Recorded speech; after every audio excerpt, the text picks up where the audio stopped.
समीक्षा। आज हम हिंदी पढ़ने के लिए उपस्थित हुए हैं।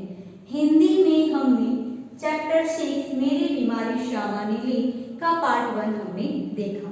उसमें हमने देखा कि उनके लेखक है हरिवंश राय बच्चन और उन्होंने एक आत्मकथा जो लिखी थी, क्या भूलूं क्या याद करूं, उनमें से एक अंश लिया है, यानी उसमें से एक ही भाग यहाँ पर उसका उल्लेख किया है। तो उसमें हमने देखा कि हरिवंश राय बच्चन अपनी गरीबी में जब वो बीमार होते हैं तो किस तरह से जूझते हैं वो हमने देखा। उसमें यहाँ पर हमने एक बात भी देखी कि हरिवंश राय बच्चन ने एक किताब में पढ़ा था कि गांधी जी ने कहा है कि बीमार पड़ना बहुत बड़ा अपराध है और लेखक कहते हैं कि वो अपराध मैंने किया है और इस अपराध का दंड मुझे मिलना चाहिए और मैं इसका दंड भुगतने के लिए तैयार हूँ। इसलिए मैं सजा के तौर पर अपने शरीर से बहुत ज्यादा कार्य करवाता हूँ, यानी बुखार होने के बावजूद भी मैं बहुत ज्यादा काम करता रहता हूँ। उसके अलावा हमने ये भी देखा था कि किपलिंग ने भी अपनी आत्मकथा में लिखा था कि जब उनको बुखार होता है तब वो ज्यादा से ज्यादा लिखते थे। उसी प्रकार लेखक भी बीमार होने के बावजूद भी उन्होंने लिखना नहीं छोड़ा और यहाँ तक भी जो स्कूल में जाते थे, ट्यूशन करते थे, उसके अलावा जो किताब लिखते थे, वह सब कार्य वो सतत करते रहते थे, क्योंकि लेखक बहुत गरीब वर्ग के थे। अगर वो काम छोड़ देते और आराम करने के लिए रखते तो उनका घर खर्च है वो नहीं चल सकता था। तो यहाँ पर लेखक बताते हैं कि उनको जो क्षय की बीमारी हुई थी तो उनकी जो दवाइयाँ थी वो महंगी आती है, तो वो सब हमने देखा। यहाँ पर लेखक सोचते रहते हैं और अपने आप के अंदर ही अंदर वो कहते हैं कि वो अब जिंदा नहीं रहेंगे और अपने आप को मौत के हवाले छोड़ देते हैं। और यहाँ तक उन्होंने ये भी सोचा था, हमने ये भी देखा था कि उन्होंने स्वयं भविष्यवाणी कर दी थी कि अब वो जिंदा रहने वाले नहीं हैं। उनकी पत्नी श्यामा के जीवन में वैधव्य लिखा है, यानी विधवापन लिखा है। यहाँ तक हमने पार्ट 1 में देखा था। अब पार्ट 2 आगे हम देखेंगे और पढ़ेंगे और साथ में शब्दार्थ भी लिखेंगे। मरने से मुझे डर नहीं था, वह मुझे कठिन भी नहीं लगा, कठिन लगा मरने से पहले जीना। पूरे आराम के अर्थ हो गए, ट्यूशन छोड़ दो, स्कूल से छुट्टी ले लो, ज्यादा लोग तो बगैर तनख्वाह के लेने को तैयार हो, फिर घर का खर्च कैसे चलेगा। शालिग्राम केवल अपनी तनख्वाह से बल पर घर नहीं चला सकते, कल उसकी बदली हो सकती है, तब वे एक पैसा भी घर भेजने की स्थिति में न होगी। महंगी महंगी दवाइयाँ कहाँ से आएगी, किताबों से आमदनी अनियमित और अनिश्चय है, कर्ज भी अदा करने को कम नहीं है। यहाँ पर शब्दार्थ है तनख्वाह, साथ में हम शब्दार्थ भी देखेंगे। तो शब्दार्थ है तनख्वाह, उसका अर्थ है वेतन। यानी यहाँ पर लेखक कहते हैं कि मुझे जीने से मरने से डर नहीं लगता, लेकिन जीने से डर लगता है, क्योंकि लेखक अगर आराम करने के लिए ट्यूशन स्कूल छोड़ देते हैं तो उनके घर का खर्च नहीं चल सकता और उनके भाई जो है शालिग्राम, उनकी तनख्वाह भी इतनी नहीं थी और ऐसे में अगर उनकी बदली हो जाती है तो वो घर पर पैसे नहीं भिजवा सकते, उसके कारण महंगी महंगी दवाइयाँ भी नहीं ला सकती। और किताबें जो लेखक लिखते थे उन किताबों से उनकी जो आमदनी थी वो भी अनियमित थी, यानी कभी कभी उनको पैसे मिलते थे। श्यामा ने मेरी बीमारी सुनी तो कांप उठी, पर तुरंत संभल भी गई, दृढ़ भी हो गई, जैसे उसने पल भर में अनुभव कर लिया कि उसका कांपना मैं सहन नहीं कर सकूंगा। इस खबर से मेरे माता पिता को तो लकवा सा मार गया। पिताजी धैर्यवान व्यक्ति थे, उन्होंने मुझसे कहा, घबराओ नहीं, हम घर बैठकर तुम्हारा इलाज करेंगे। यहाँ पर जब लेखक को अपनी बीमारी के बारे में पता चला और उन्होंने घर आकर कहा तो उनकी पत्नी भी उनकी बीमारी के बारे में सुनकर घबरा जाती है, लेकिन जब उनको पता चलता है कि अगर मैं घबरा जाऊंगी तो हरिवंश राय बच्चन को कौन संभालेगा, इसलिए वो स्वस्थ हो जाती है। लेकिन उनके माता पिता भी बहुत दुखी होते हैं। लेकिन उनके पिता जो थे वो धैर्यवान यानी धीरज वाले थे। उन्होंने कहा कि घबराओ मत, यानी सांत्वना देते हुए कहा कि घबराओ मत, मैं अगर इस घर को भी गिरवे रखना पड़ा या बेचना पड़ा तो बेच दूंगा, लेकिन मैं तुम्हारी दवाइयाँ यानी तुम्हारा इलाज करवाऊंगा। शालिग्राम असमर्थ था कि एक उसास लेकर रह गए। उसास का मतलब है निराशा सूचक सांस। उसास का मतलब है निराशा सूचक सांस।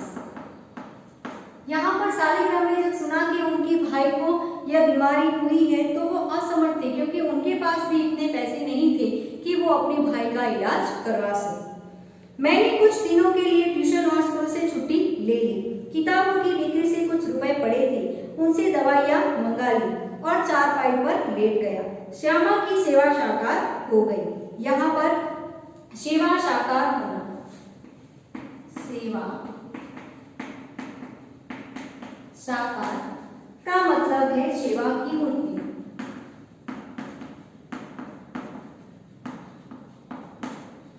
यानी श्यामा ने इतनी सेवा की थी कि उनकी सेवा जो थी वो साकार हो गई। डॉक्टर ने निश्चित होकर आराम लेने के लिए कहा था। जब बहुत कुछ करने को रहता था, चिंता के लिए समय ही कहाँ था। यहाँ पर डॉक्टर ने उन्हें निश्चित होकर यानी बिना चिंता किए आराम करने के लिए कहा था। तब लेखक कहते हैं कि जब काम था तब कुछ सोचने का टाइम नहीं था, लेकिन अब तो चिंता के लिए समय ही समय है। अब तो चिंता ही चिंता करने को थी। विशेष चिंता थी मुझे सिर पर चढ़े कर्ज की। मेरा इलाज हो या ना हो, पर कर्ज की किस्तें तो जानी ही चाहिए। उसकी नियमित अदायगी के साथ मेरी साख जुड़ी थी। उसका जाना मेरे मरने से पहले ही मेरी मौत होगी। अदायगी यानी पैसे चुकता करना।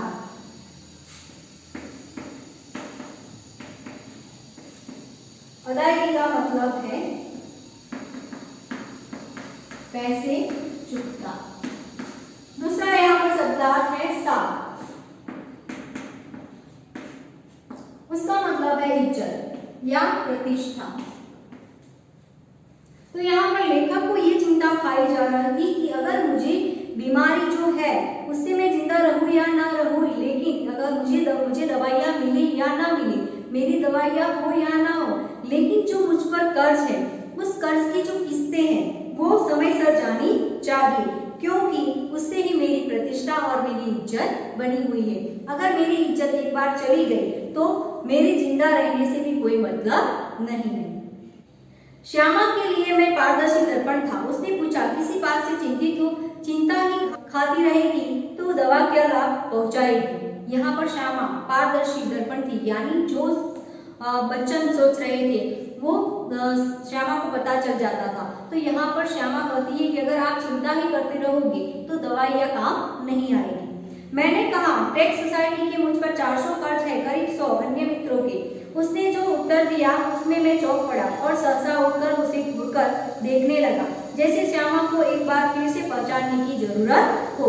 यहाँ पर लेखक श्यामा अपनी पत्नी श्यामा को बताते हैं कि मेरे पर कितना कर्ज है। उन्होंने एक सोसाइटी के 400 रुपए और 100 अपने मित्र के जो पैसे लिए थे वो कर्ज उनको लौटाना था।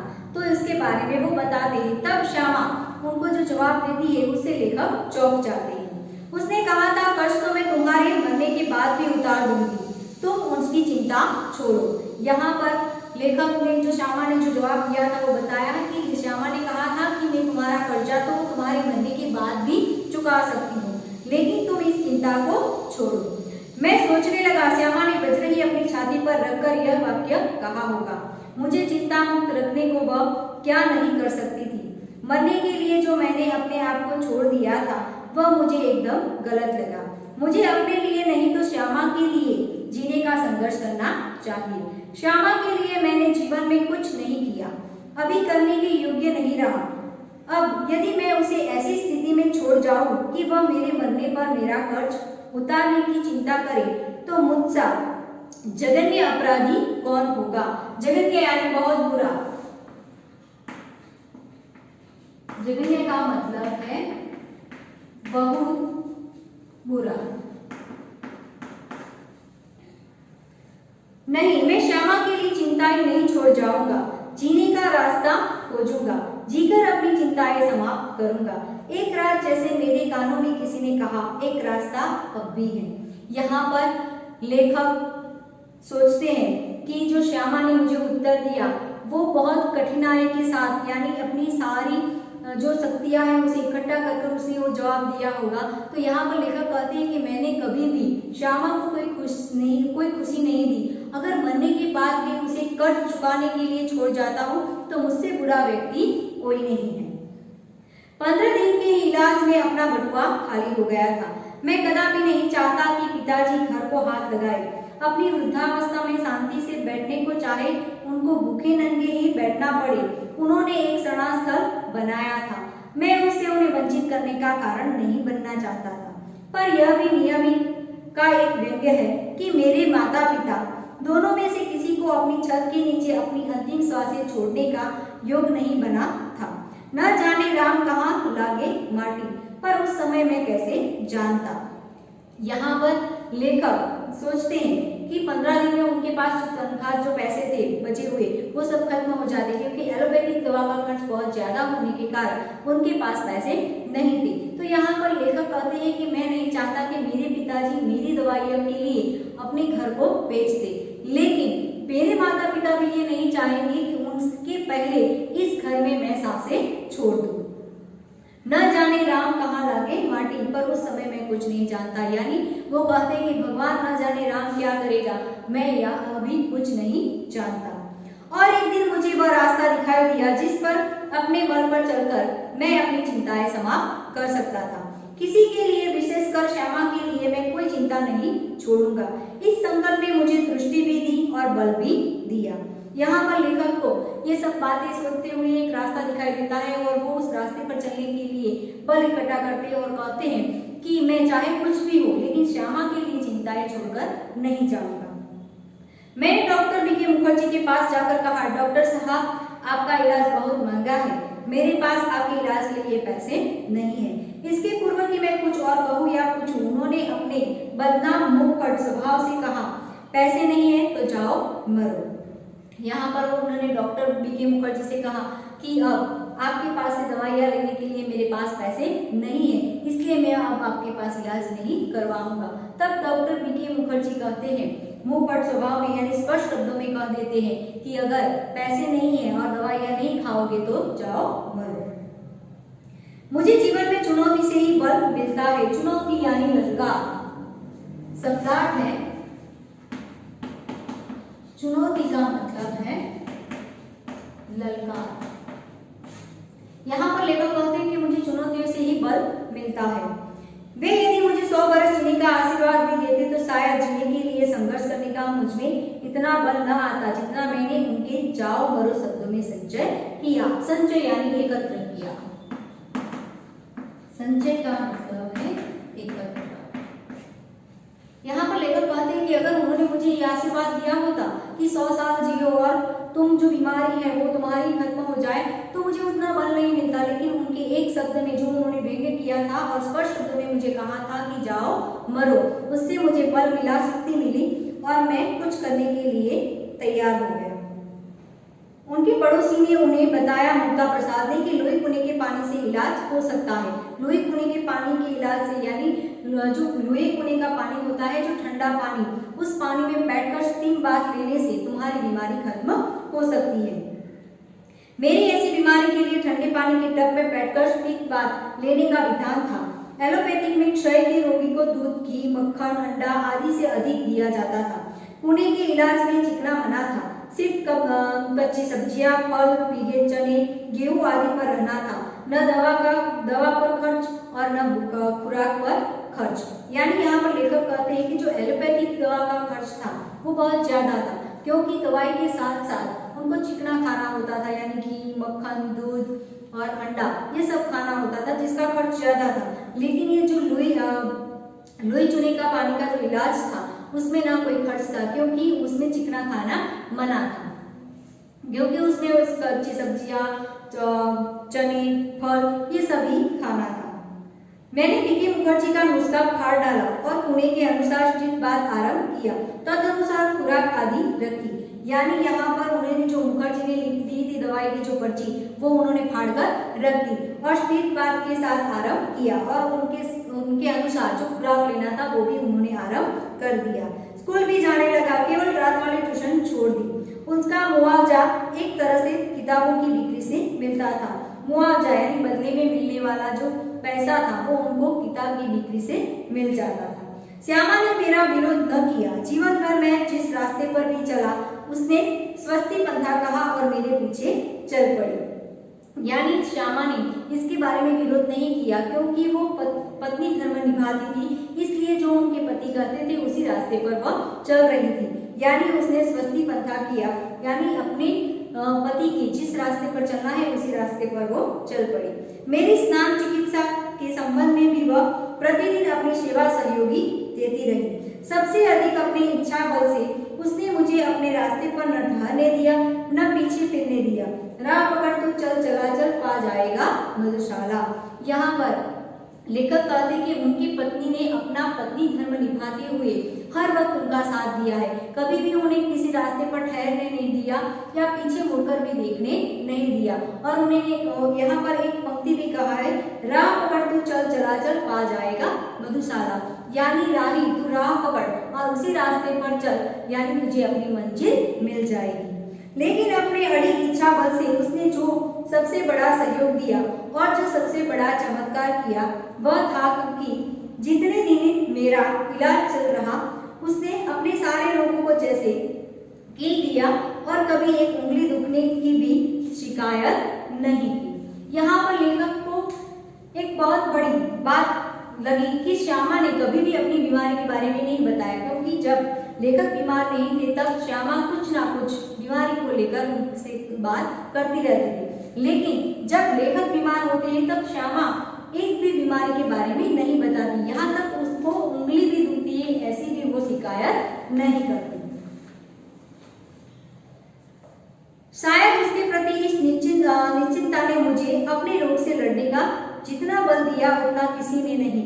इस आत्मनियंत्रण, आत्मनिग्रह, इच्छा बल, हठ योग की समझ में नहीं आता उसे क्या नाम दूं। बड़ी महंगी कीमत उसे चुकानी पड़ी। यहाँ पर लेखक कहते हैं कि उसने अपनी जितनी भी तकलीफें थी उसको उसने दबा दिया था, क्योंकि यहाँ पर लेखक की बीमारियों के सामने वो अपनी बीमारियां बताना नहीं चाहते थे। तो यहाँ पर लेखक कहते हैं कि आत्मनियंत्रण यानी अपने आप पर काबू रखा तो उसको क्या भुगतना पड़ा, यानी जो हठ योग यानी योग साधना का प्रकार, यानी अपनी जो तकलीफें उसको उसने दबाकर रखा, लेकिन उससे मुआवजा क्या देना पड़ा, उसकी कीमत उसे बहुत बड़ी चुकानी पड़ी। अपनी क्षय जड़ से पूर्णतः मुक्ति हो। जिस दिन मैंने सामान्य भोजन किया 15 अप्रैल 1936 को, ठीक उसी दिन वह चारपाई पर गिरी और फिर न उठी। यानी उसकी जो लेखक की बीमारी के वक्त उसने जो अपनी बीमारियों को दबाकर रखा था, उसकी जो चुनौती थी, उनकी जो कीमत उन्हें चुकानी पड़ी वो यह थी कि जिस दिन लेखक सामान्य हो गई यानी उनकी बीमारी खत्म हो गई, उसी दिन ही श्यामा बीमार पड़ गई। 216 दिन बराबर रोग शैया पर पड़े रहने के बाद 17 नवंबर 1936 को उसने अपना शरीर छोड़ दिया। श्यामा की और अपने विवाहित जीवन के अंतिम 18 महीनों में मुझे और उसे दोनों को मौत के साथ संघर्ष करना पड़ा। मेरे संघर्ष में श्यामा ने अपनी इतनी आंतरिक मंगल कामना दी, इतना सहयोग दिया, इतनी अपनी सेवा दी, इतना अपने को दिया, इतना अपनी ओर से मुझे चिंता मुक्त रखा कि मैं उस संघर्ष में विजय हुआ। पर उसके संघर्ष में बहुत मैंने अपनी शुभकामनाएं दी, बहुत सहयोग दिया, बहुत सेवा दी, बहुत अपने को दिया, पर वह पराजित हो गई। संभवतः एक मोर्चे की कमजोरी से वह मेरे विषय में मृत्यु की अंतिम सांसें तक चिंता मुक्त नहीं हो सकी। यानी यहाँ पर लेखक कहते हैं कि जब वो स्वस्थ हो जाते हैं उसी दिन उनकी पत्नी जो है वो बीमार हो जाती है और 216 दिन वो बीमार रहती है और उसके बाद उनकी मृत्यु हो जाती है। यहाँ पर लेखक कहते हैं कि 18 महीने यानी उनकी शादी हुए उनकी शादी से लेकर उनकी पत्नी की मृत्यु की बात की है तो उन 18 महीनों में उन्हें मृत्यु के साथ बहुत संघर्ष किया, क्योंकि जब लेखक बीमार हुए थे तब उन दोनों ने मिलकर संघर्ष किया था। उसमें लेखक विजय हो जाते हैं, लेकिन उनकी पत्नी जो श्यामा है वो वहां पर उनकी मृत्यु हो जाती है। तो यहाँ पर हमने मेरी बीमारी श्यामा ने ली वो जो आत्मकथा अंश है वो यहाँ पर पूर्ण किया। तो यहाँ पर आप शीर्षक में भी देख सकते हो कि मेरी बीमारी श्यामा ने ली। तो लेखक की बीमारी जो है वो श्यामा ने ली है और उस बीमारी के साथ उनकी मृत्यु हो जाती है। Thank you very much.